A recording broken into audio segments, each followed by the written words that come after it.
Il était une fois un jeune homme ambitieux nommé Kofi quitte son pays natal pour chercher une vie meilleure ailleurs.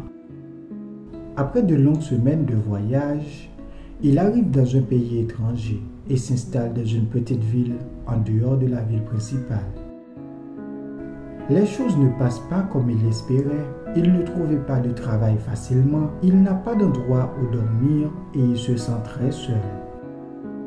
Un jour, alors qu'il erre dans les rues de la ville, Kofi rencontre un vieil homme qui semble l'observer avec bienveillance. Ils engagent la conversation et Kofi se confie à lui.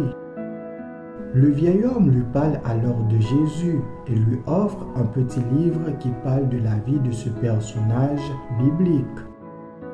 Kofi commence à lire le livre et est fasciné par l'histoire de Jésus, son message d'amour et de paix. Le livre devient une source d'inspiration pour lui, l'aidant à rester positif malgré les difficultés. Il rencontre à nouveau le vieil homme qui devient un mentor pour lui. Ils discutent de la vie, de la foi et du chemin de Kofi. Petit à petit, Kofi commence à appliquer les enseignements de Jésus dans sa vie.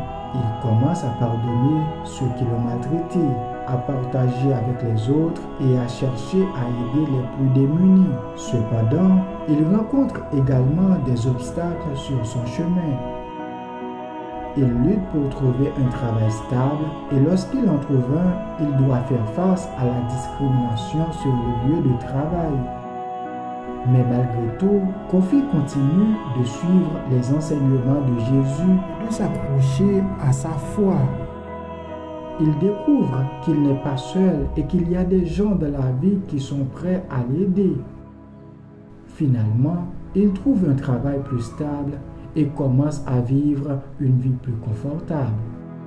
Au fil du temps, Kofi réalise que l'amitié qu'il a développée avec le vieil homme n'était pas une coïncidence, mais une intervention divine. Il comprend que c'est grâce à l'amour de Jésus qu'il a pu trouver un sens à sa vie et qu'il est enfin heureux. Ainsi, le livre offert par le vieil homme a eu une importance cruciale dans la vie de Kofi, l'aidant à découvrir sa foi et à trouver la force de surmonter les obstacles. Cette histoire nous rappelle que même dans les moments les plus sombres, il y a toujours de l'espoir et que l'amour de Dieu peut nous guider vers une vie meilleure.